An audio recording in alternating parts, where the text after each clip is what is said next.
Татарстан Республикасы һәм татарлар турында тулы мәгълүмат.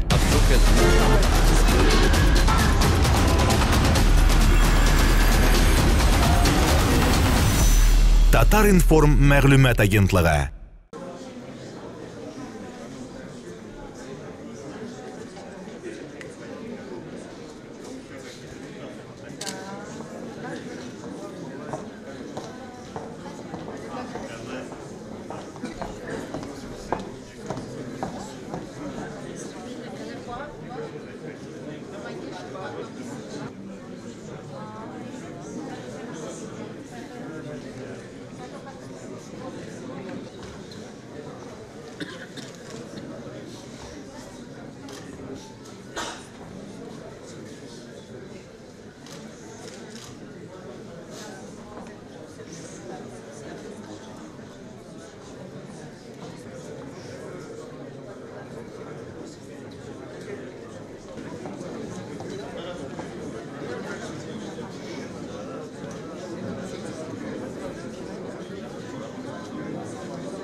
Söz de vergen.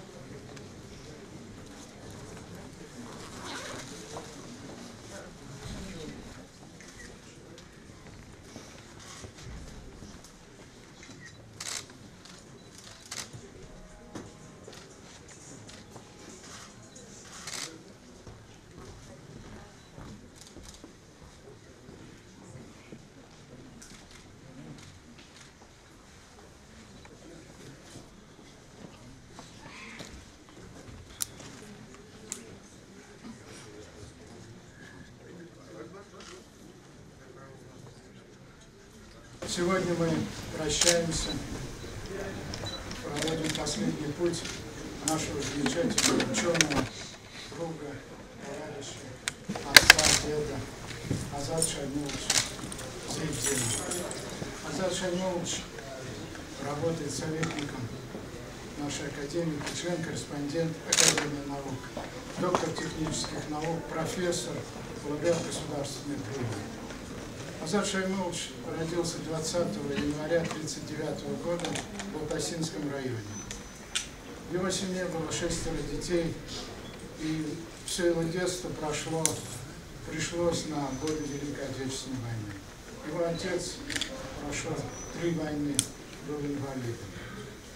Азат Шаймулович успешно закончил авиационный институт, аспирантуру в Московском технологическом институте, и дальше вся жизнь его была связана с Татарстаном, Нижнекамской, Казани. Азат Шаймулович добился выдающихся результатов в области химических технологий, нефтехимических. Он долгое время работал в Нижнекамске, создал много разработок, которые успешно внедрил и получил многомиллионные эффекты, за что ему была присуждена государственная премия Республики Татарстан в области наук. У него около 100 изобретений, более 170 научных работ. Азат Шаймулович с 2009 года работал в Академии наук, вице-президент, советник. И далее он избирался депутатом Госсовета, где очень активно работал в комитете по науке и образованию. Азат Шаймулович, все мы знаем, что это был очень неравнодушный человек. Его интересовало все, и судьба Нижнекамск, Нефтехим, Нижнекамска, республики. Особенно много в последние годы мы с ним обсуждали вопросы татарского языка. Вы знаете, кроме того, что он был крупнейший ученый, он знал прекрасно родную литературу и даже писал стихи. Я это недавно узнал. Скромный, обаятельный. Буквально в пятницу мы с ним обсуждали, как бы записать к Рустаму Нургалиевичу на прием, поскольку у него было очень много идей, как вот реализовать, что с Нижнекамском, Нефтехимом сделал, где его центр технологический, который он создал, как его усилить, и чтобы он приносил пользу и Нижнекамскому, и Нефтехиму, и другим. Вот светлая память об этом замечательном человеке, крупном ученом, у нас сохранится в наших сердцах навсегда.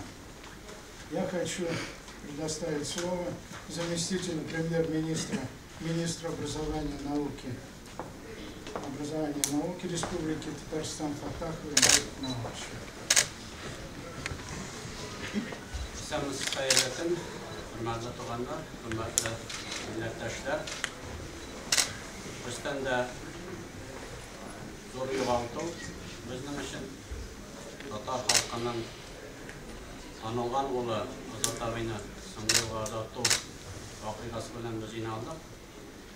Ketdi Azat Abi bizning aramizdan 80 turmalik ma'niyatdir, shuni aytiriya kerak. Lekin shulay bo'lib qaramasdan u o'zining izin kaldırdı. Tatar dünyası için, Tatar milleti için Nazım Kalimonu çaytıp gitti. Dersen de o fen ışıklısı olarak 70'ten artık anın hizmetleri hem bu ülkede de anın ilgizinde Respublikamızın şehirlerinde durgan Neftehiye paramışlısı eylep para hem eytirek gerek en birinci hatta cemaat ışıklısı olarak o izin eytip kaldırdı. Turan kamuda olanda o Tatar içtimai özəgi ili Cilgan Çeşme kollektivlerin başlayıp verişi, alanına takılışı. Hem en mühimi, son yıllarda Tatar yazmış için, Tatar dünyası için janıp kıyıdırgan şahıs oldu. O 2 yıllık kanalı onun yardımı bilen Turuk Tuğan ağılında, Baltaş rayonunun Tavzar ağılında mektep, balalar bakşasın özü yerip, özü barıp, özü açtırıp, şunday eylep alıp bargan şahıs oldu. Hem indi ömrünün sonuna kadar birekten şu tiller meseleleri, Tatar tili meseleleri boyunca özünün başşığını bildirip, özünün kaygılarını bildirip, şulay aytıp bergen şahıs oldu. Şimdi aytırga gerek, ağır toprağa jеңi olsun Azat Abi'nin, Tatarstan yetakçılığı isminden, Tatarstan hükümeti isminden, tuğanlarının, Ayan Cepheti'nin halalarının ağır kaygısını ortaklaşarız. Şimdi ağır toprağa jеңi olsun, tanışıklığı Azat Abi. Слово предоставляется заместителю премьер-министра, министру сельского хозяйства и продовольствия Ахмедову Маратовичу.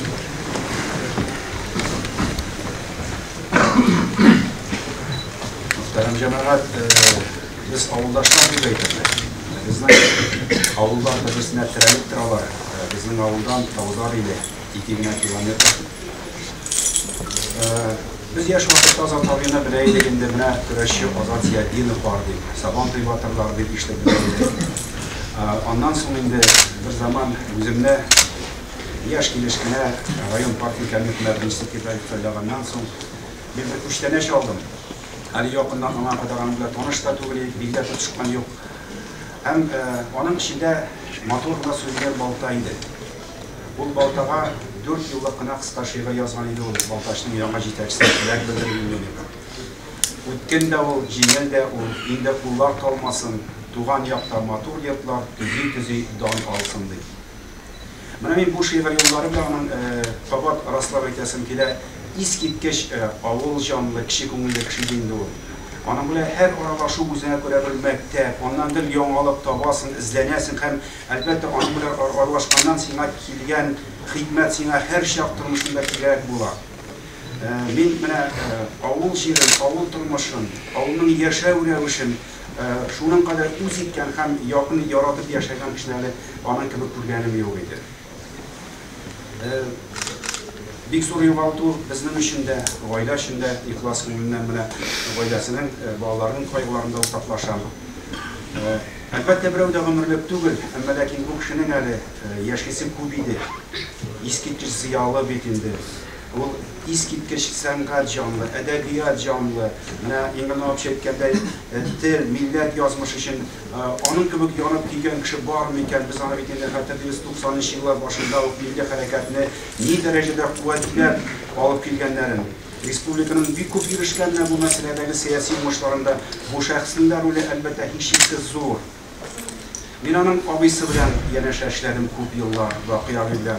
Шулай ук безнең районның республикабызның бик абруйлы дәрәҗәле шәхесләрнең берсе иде. Безнең авыл турында бик күп мәгълүмат туплап, китап язып чыгарды. Хәтта сайлаулар вакытында минем үземнең ышанычлы булып та йөрде Бакый абый.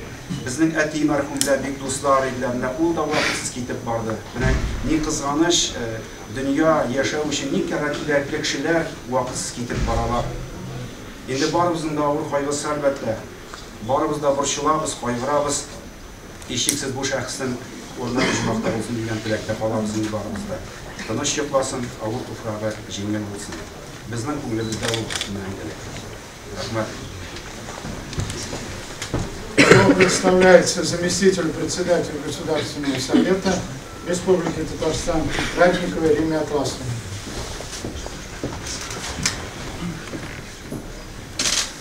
Muhterem cemaat, Azap Şahinuluş'un tuğanları, yakınları, kollegaları, jilgan yurttaşlarımız, Devlet Sovet Reisi Farid Qayrullaoğlu Muhammed Şehidinden, Devlet Sovet deputatları isminden barımızdan bilen kaygısını ortaklaşabız.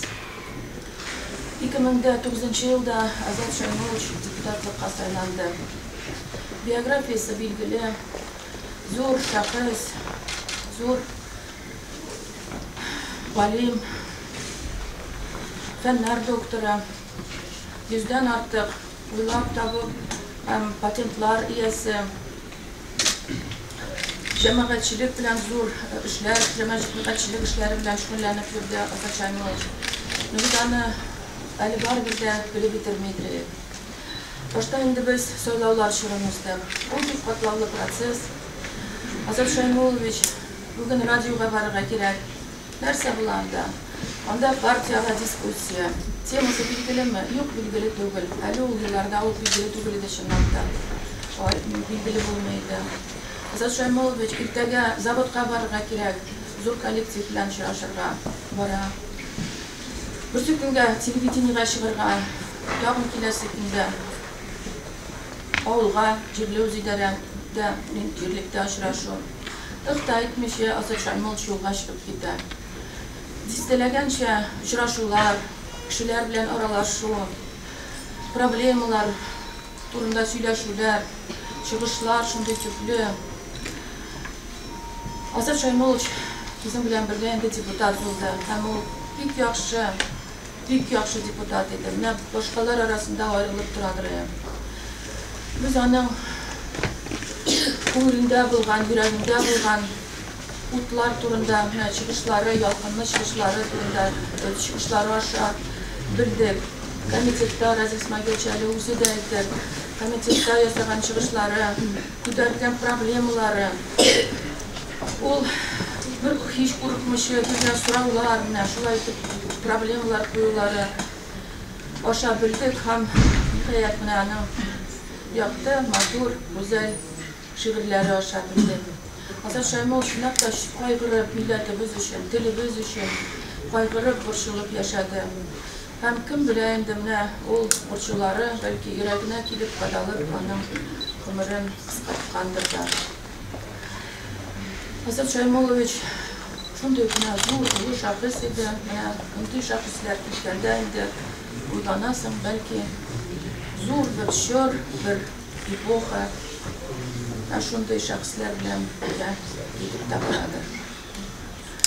Azap Şahinuluş har qabrlaringiz keng bo'lsin.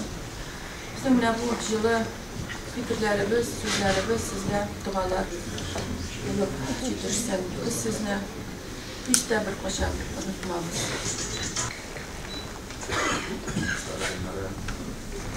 Onları başladım. Ne? Çok ağır. Yuvaltı. Senin bölümünü kapatacağım. Sana ayıptırca ağır. Çünkü yanım. Eşyasıydı. Azarçayım oluş. Bizim yorta ömrüm. 40 yıl ömrüm. Benim kamsiyetim cemiyetine başladı. 40 yıl ömrüm. O etkenler ide aviasyon enstitüsünde gelmiş. Aviasyon enstitüsünde benim kamsiyetim bir raf olsa da o üzerinin ömrün şu bileme bilen başladı oldu. Kimya, nefti kimya kursunda. 1968 yılında oldu. Neftinci kamsiye gelip üniversite master elektrosakka master olmuştu. Ondan sonra o çünkü o azarçayım oluşu her vakittan işte bilimge başlatan şeydi. Her vakittan düşünüp, her vakittan her vakittan bunun işte belki fenni dünyasını isterden şeydi. Buna göre o 1973 yıldan 1976 yılda aspiranturda okup aspiranturda nefti kimya kursunda okup fenler kandidatı ismini yapradı. Şundan sonra İda'nın 1980 yılda özünün 80'den 8 yılda 28 yıl ömrüm verilen müzikamız da Tüben Kanada'da Nefti Cemiyeti'ndeki fenler Sıntarına fenler üzerine yapmıştı. Başta neşenik laboratuveri bulup işlediğinde ondan sonra indi ulardaydı neşenik laboratuveri bulup ulaşkandan sonra indi kolektifine zamarıp gitti. Kolektif ikinci taraf parayı başladı nefti kimya meselelerine. Katalizatörler tüm ülkede uygulamaya başladı. O yasalan katalizatör digi değer örneği mi? Ondan sonra rastlar eğitimler boyunca, ondan sonra piroliz boyunca büyük ülkelerde onun fenli neşrindeki işlerde başlandı.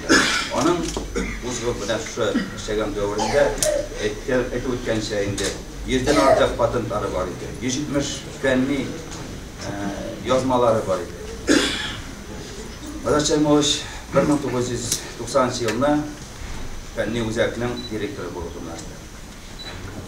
Olanda buna Roski kişi olarak sizin yanına yaşlarına yaşlar işine indi evet ondan olayı indir duh dibetiginde o şey dibetsek bizim hayata taşınan bu paramız ezgine aslında olarak ne şu an sonra olar olarının ninde yetekçisi çok buldu. Hatta o bütün benim fenli uzakının yetekçisiydi. O buna yaşlar ve kuruluşu başladı. Yaşlarga yol verdi onlarda. Bütün sümlet çok mandalan uçları kimdi bizim bilen. Onlar ana hürmet edip hem mindanın okuşusuydım. Mindanın okuşu. Biz vakitte anba birinci okuşulaştık 81 yılında. Biz ali üniversiteden praktika ekibindeki uzakının bilimler ne bu sertifikatlıya geldik. Azarçayım oluşunda Neşuşup bilimlerini de kanlap paragandan sonra çevikler bu öyle senin soyalı bir bölümdeki her siyahla bu seriye gerek, yukarıya gerek gibi. Azarçayım oluş o bir yaptı iz kaldı yaptı. Onun bütün zavaçyanlar ona bütün ister. Mesela desin ki o İnternet bizden kendine bir taraf olup almadı. O bir taraf Tatar halkının yazmışına bir taraf oluyor. Tatar diline bir taraf oluyor. Onun menduklarına bakıyoruz. Bu şehirde zor iz kaldırdı. Bizden meşitler kaldırdı. Şehirde matur. Heykeller koydu bizden matur. Ama büyük zor rahmet. Büyük zor rahmet. Azarçayım bizning müzik cemiyeti müziktekimin general direktörü Azarçayım oluş isminden, Savaşçılar isminden, Karman'ın neftik NTC işçileri isminden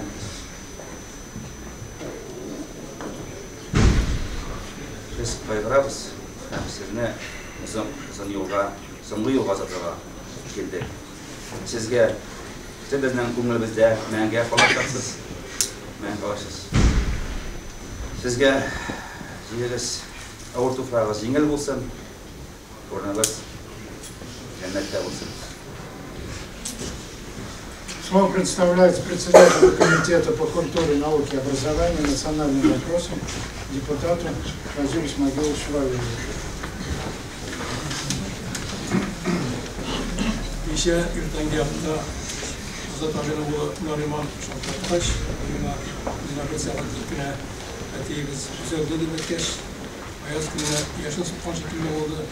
Чөнки моннан 2 көнгә кенә занына чыгышкан идек. Ул президентның Дәүләт Советына юлламасы булыр алдыннан җигәреп килеп китте сезгә Дәүләт Советына, чөнки аның республика җитәкчелегенә мөрәҗәгате бар иде, шуны тапшырырга миннән сорады. Ул бер кайчан да үзе өчен борчылып, үзенең мәшәкатьләре белән бергә борчылып торган башкалар өчен аштырыр иде. Әнә уларны 2 көн калгач та Түбән Кама нефтехимия комплексында фәнни үзәкне язмышы өчен борчылып хат язган иде. Һәм шул йомыш белән килгән иде. Гомумән аның әйткәнчә бөтен борчулары ул милләт өчен, халык өчен, республика өчен борчулы иде. Бер заман ул язып киткәч мин сорадым аны, Азат абыйлар бер авыруың бармы, авырыйсыңмы дигәч, Разил, авырытыбыз яшмый чыгар, менә милләтебез авырый. Менә мин шул борчылып әйткән иде. Милләтебезне терелтергә иде, милләтебезне савыктырга иде дип, аның бөтен уйлары, бөтен хыяллары, бөтен теләкләре шул иде. Һәм аның бөтен кылган гамәлләре дә шул иде. Әгәр дә Түбән Кама турында сөйлибез икән, мин аны 40 елдан беләм, аның белән барышып яшәдек. Түбән Кама әгәр дә бүгенге көндә анда милли рух бар икән, аның һәммәсендә дә Азат абыйның бер искиткеч зур. Әгәр анда Сөембикә исемендәге, Бакыйрманчы исемендәге урамнар бар икән, буларның һәммәсендә Азат абый тәкъдим итте. Әгәр дә анда бүгенге көндә шәһәрнең үзәгендә гаҗәп матур мәчет балкып тора икән, моңа да нигезне Азат абый салырга булышты. Әгәр дә анда татарча газета чыга икән, әгәр дә анда татар театры бар икән, буның да башында Азат абый торды. Гомумән аның кылган гамәлләре искиткечкә, аларны санап бетердек түгел. Ул инде әйтеп үттеләр, бик тә киң кырлы шәхес иде. Ул үзе шигырь дә яза иде, ул үзе әдәбият сәнгать белән дә шул хәтле хәбәрдар иде. Ул Такташның, Халид Такташның бөтен шигырьләрен яткан бер иде. Сыркыдагы барып аның Халид Такташның музейларын оештырып бирде. Түбән Камада Муса Җил һәйкәлен, Тукай һәйкәлен ачуда шулай башлап бирде. Казандагы Такташ һәйкәлен ачу өчен кайда гына мөрәҗәгать итмәде. Гомумән әйткәнчә, ул искиткеч милләт өчен зур эшләр эшләде. Кайчан очрашсаң да, ул үзе бер шигырен сөйләде. Менә аның шигыры былай дип башлана иде. Нәселең кем дип сорыйлар миннән, нинди милләт, кайсы яклардан? Һәр чакыруланып җавап бирәм, татармын дим Казан артыннан. Нәкъ шул якта, шул мавиларында, нәсел башым авылым Таузарда, 11 бабам шунда гомер сөргән, укмышлы булган аларда. Ул шигырьләрендә дә үзенең язмышларында, нәселнең язмышлары, халкының язмышларында сөйләде. Менә шушы 2 көнлек, уларда 2 көн калып очрашканда да ул әлеге баягы нефтехимия язмышларында сөйләгәннән соң милләт язмышына күчте. Һәм соңгы арада, соңгы көннәрдә телләр тирәсенә килеп чыккан ыгы-зыгыларын турында әйтмичә булдыра алмады. Разил ди, нәрсә эшлиләр булар? Бу без кая барабыз дип шул хәтле борчылып сөйләде. Мин бу безнең телебезне язмышларында соңгы ыгы-зыгыларны ишеткәч йөрәгем үзлеп чыгып киткәндәй булды. Мин көнне төнге йокларым качты. Һәм шунда бераз тыңлап торганнан соң миңа болай сорау бирде. Син Расул Гамзатовның минем телем дигән, туган телем дигән шигырен беләсеңме? Әйтәм, беләм мин. Һәм шуның ул татарчасын миңа укып күрсәтте. Кемнәргәдер башка телләр якын, иманымнан минем чигенгән юк, туган телем юкка чыга икән, мин үләргә әзер бүгеннән үк дип укыган. Һәм шуннан соң бераз тыңлагач, Разил, мин Расул Гамзатовтан килешмим. Без әле үләргә тиеш түгел, без яшәргә тиеш, без милләтебез өчен, телебез өчен, халкыбыз өчен көрәшергә тиеш дип, аның соңгы сүзләре шулай булды. Һәм ләкин язмыш аны безнең арадан тартып алды. Азат абый,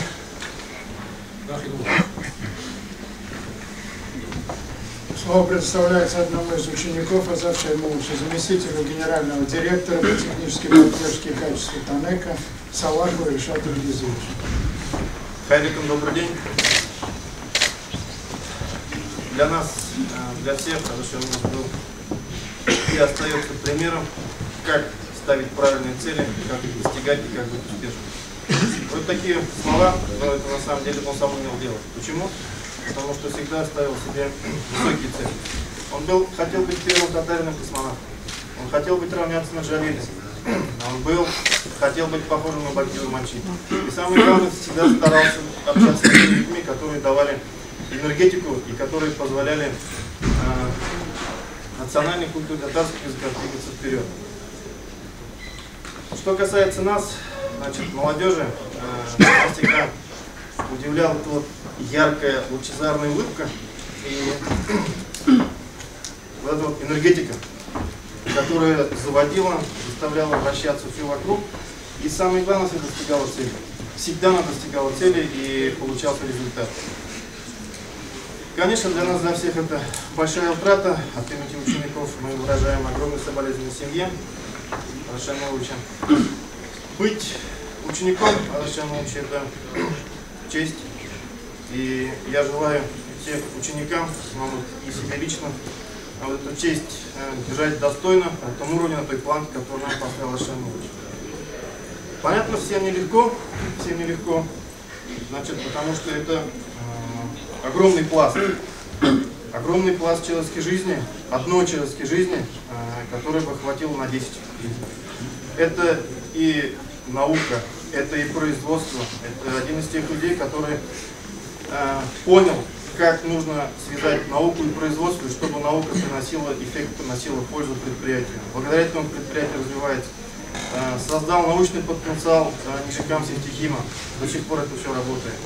Значит, что касается искусства, что касается любви к татарскому языку, уже и для меня говорили, но это тоже огромный пласт, и для нас это тоже огромный пример. Что касается человеческих отношений, он всегда к каждому находил подход, всегда чувствовал человека. И самое главное для нас, это то, что любые свои действия он сверял с принципами Всевышнего. То есть, правильно ли я делаю, значит, не обижу ли этого человека, справедливо ли это. И вот это и были основные его принципы жизни. И эти принципы жизни, они, слава Богу, передались нам. Значит, мы постараемся также эти принципы соблюдать, также внести их в общество, быть человечными. Перейдя на татарский язык, Астабай сізге бизу рахмат, бізге тұрмышқа жол бергеніңіз үшін, бізді тұрмышқа үйреткеніңіз үшін. Біз сіздің білән ұйғырланамыз.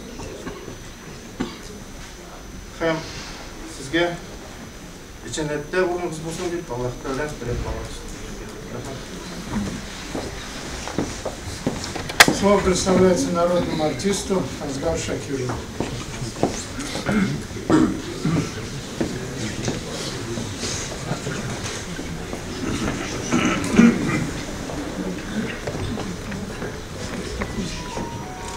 Aziz milletleşlerim, siz uylagansızdır indi, şuşunday galimler arasında bu esefetlikle süzdürler mekendim. Şunda ki, mine azad, көп vakitler şaşkan sayın, eyde bir oturup sileşe geldiği. Mine köpten tügülgüne, Ali Taptaş'ta heykel açkanda, onun ayda, sinkileri, ben sizinle yaşasım kileri. Ben ama söz bilgen yedim, benim gastroller vakitlandı, bile almadım. Lakin mine kişeğinek, ulu şokratkaş, min nerse sark edemler. Minekten, içigindin söz bildim, niye varmadım şunda deyip, üzümle ilk hoşluğum. Nerse kesim kiler, gazi milletleşlerim. Elbette zor zavutlar, matur şehirler, büyük galimlerde bulur. Lakin Tatar milletinden çıkan büyük galim bizim için en ağırlısı. Bunu diyen söz. Tatarının büyüklüğün ispat eden işler var.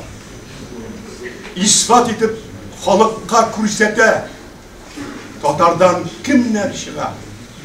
Onların indi kişiler, onların indi örnekler verirler. Bütün hikmet şunda. milletinin büyüklüğünü aşağıdıran şahıslar, Tatar milletinin kileşegine yol salılar. Bizning balalarımız, bizning büyüklüğümüzni anlagandan sonra bizning kadrimizni anlaylar. Mana bu hikmetni anlay turan kishilarning birisi Azat. Men endi onun bilan ko'p yillar tanish. Mening o'zimga aytaylik, boringlar-ku, motor yurtlarda, mitralarda ko'p bo'lar. Lakin millatdan da biyiq ajr menga yo'q. Bu tane bir menga qadrli tugul, menga shodlik da bermiyor. Menda shu milliy ruh bilan, millatning buyukligi bilan beylangan aybirlargina mening jonima, ko'nglimga itarg'ish beradi. Shu Azat bilan bosib turamiz endi qo'litoqlashning band nigog'ida. Bütün kishi endi menga kela, tushiralar, silashirlar. Hozir men intervyular berib, shundan Azat bilan bosib turamiz, aytam tura, Azat ayta, men de Toqtashqa shi'r bag'ishladim deydi. Aytali shu orqali. Shu shi'rni o'qiymadi, yozib qoldirsinlar deydi. Men atraf ketdim. Sen Toqtashqa shi'r yozdingmi? Nu biladim endi, Toqtashning buyukligin oshirga tilagan kishilarning birisi. Chindan da shu darajani anglaw, shoirning buyukligin anglaw, Toqtashning Tatar milletining kim ekanini anglaw. Albatta, olimlarning ko'psida yo'q. Yo'q endi. Hamdi talantni anglamaydi. Lekin u shi'rlikni men shoq qatdim. Men aytam, sen nechigin uni yozding? Hadi bana kim yaşayan mesela, uzunlu şehirlerini okuyayım. Mesela kursetten benim kim ekanimdi. Şuna bir şey kalalım da, elbette ben de kilem. Neresi kesin kilem? Aziz milletler. Elbette Tatar'nın şuna yılgan büyük, benim için kadirler, okumuşluları, valimleri, şairleri, yazıcıları, anı zorlar bilgenler iken, Allah'ın kim ekanini anladılar. İsyan çağında. Aytasım ki de Azat, biz senin kim ekanini anladık. Bana kavatta baytam, nişte Tuban Kamal ne savurayım? Eğer de Azat, şunun için canın ko'nglim vermese, meydanında meşit olmasa, Gümmen Tatar milletinin ruhun kirtirişini Tuban Kamal'a canım verdi. Bunu bir kimde unutmayacağım. Unutmadı da. Şuna göre gelsin ki de, alimler, yazıcılar, fen işlikleri, bizim istekçilerimiz, eğer de biz birleşip, birbirimizin talantlı kişilerini kurtarmasa, vakitinde hürmet etmese, bizni kim hürmet eder? Kim kurtarır? Sözümü şununla bitiren, yine şulay maturilik ziluk ilginiz için, şulay zorlaganınız için, aziz milletlerimiz, barınız kadar pek zor rahmet. Aynı sana, canım, aynı öyle mutlaka, Xitoyda da sana sabırlık düşsün, ko'nglimda, mana o'g'lim yerimda kelib oldi, aytaman. Yani sen bunu büyük zor rahmet barınız kadar. Слово предоставляю сыну Наримана и дочь Гульна.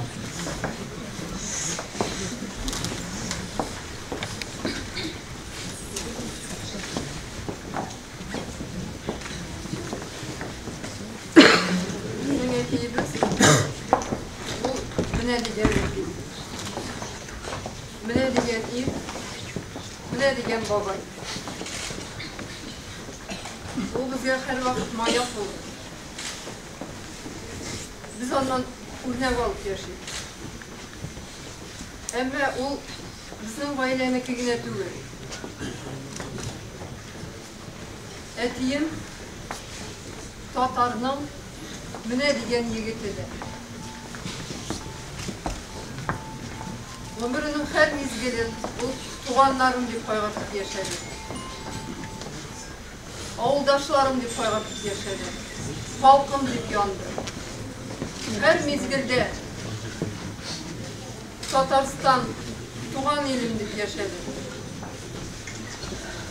күбелләр гизде. Дөньяда иң яраткан җире ул Таузар авылы иде. Менә бүген дә без әтиемне Таузарына алып кайтабыз. Таузары да аны һәр вакытта аша көтеп тора. Әтиебез сені бик яратабыз. Бик горурланабыз синең белән. Мин Азат кызы дип әйтү беләсезме, миңа җаныма шул хәтле рәхәтлек бирә. Нур ичендә ята әти, уның җәннәттә булсын. Әтиемне яратып, якын итеп, хөрмәт итеп килгәнегез өчен сезгә бик зур рәхмәт. Бер генә үтенечем бар сезгә. Әтиемә дуа кылыгыз.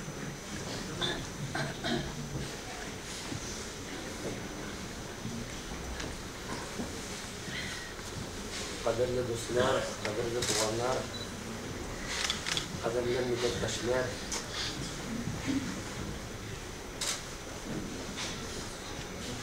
Atayım, o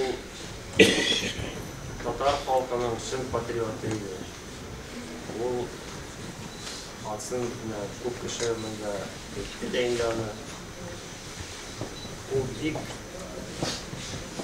yaşlar yaratadır ya, dik inşaat peytti yaşlar bilen dik onların üstünlüğe yarataydı. O ne yapayım kalan etti, o Tauzar'ın, Tuğan Yak'ın, Baltaşlar'ın şın patriotiydi. Күп эшләр эшләнгән.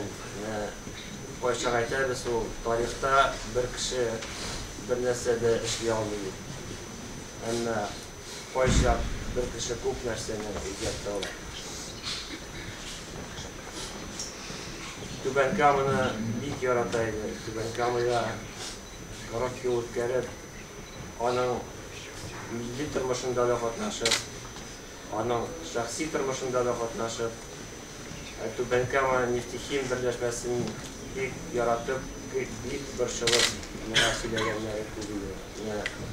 Анда әйтелгән иде, ахыргы көннәрне дә бик фәнни технология үзәге турында бик борчылып йөргәне истә иде.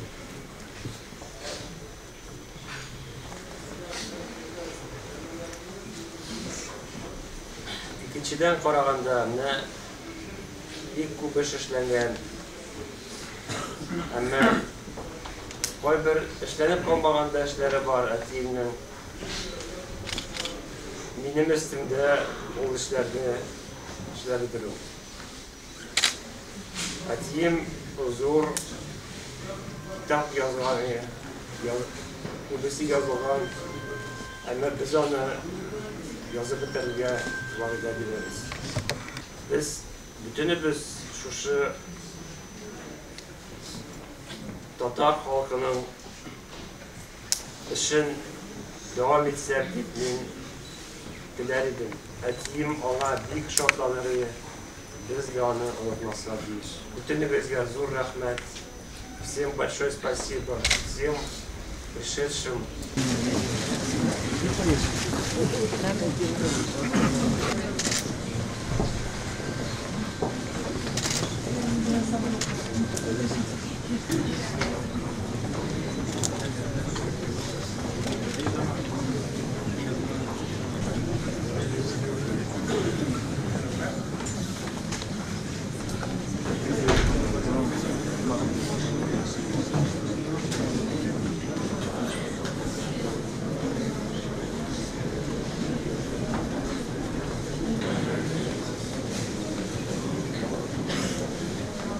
Татарстан Республикасы һәм татарлар турында тулы мәгълүмат.